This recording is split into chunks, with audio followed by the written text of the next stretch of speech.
Israel और Hamas के बीच जारी संघर्ष पर छिड़ी बहस को अमेरिकी राष्ट्रपति जो बाइडेन ने एक नया मोड़ दे दिया है।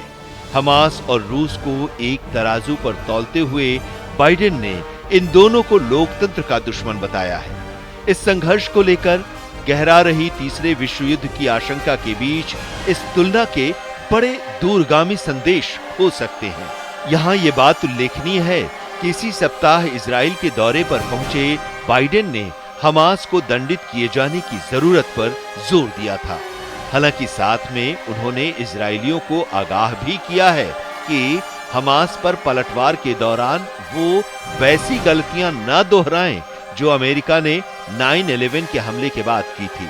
गाजा में बेलगाम हमले पर उतारू इजराइल को दरअसल ये बाइडेन की समझाइश है कि हमास और फिलिस्तीनियों को अलग रखकर देखने की जरूरत है।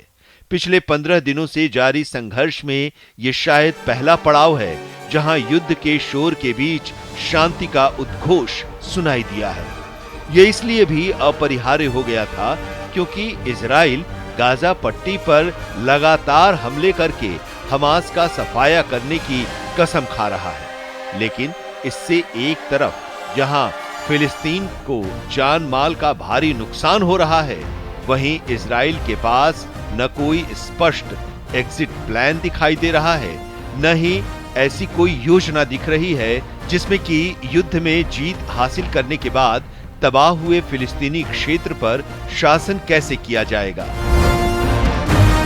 इन आशंकाओं के बीच ये धारणा मजबूती के साथ स्थापित हो रही है कि अगर यूक्रेन पर रूसी आक्रमण ने देशों के बीच की दरार को उजागर किया था, तो इजराइल फिलिस्तीन संघर्ष ने इसे और चौड़ा कर दिया है।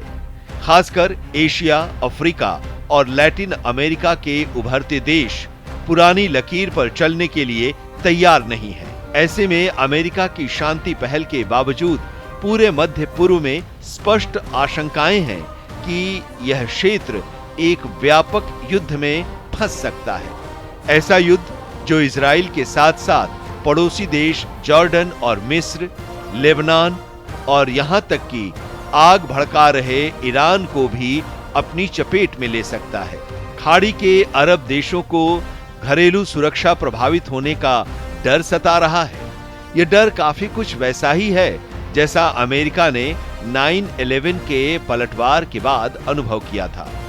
तत्कालीन समय में हुए आक्रमणों ने पश्चिमी शक्ति और साख को गंभीर चोट पहुंचाई थी। ताजा संघर्ष के परिणाम और भी गंभीर हो सकते हैं। इसमें न अमेरिका की जीत होगी, न इजराइल या फिलिस्तीन की। अपने पिछले लेख में मैंने जिस बात की आशंका जताई थी, अब वो बात मैं दावे से कह सकता हूं कि अगर कोई इस युद्ध का विजेता हो सकता है तो वो केवल रूस और चीन ही हो सकते हैं।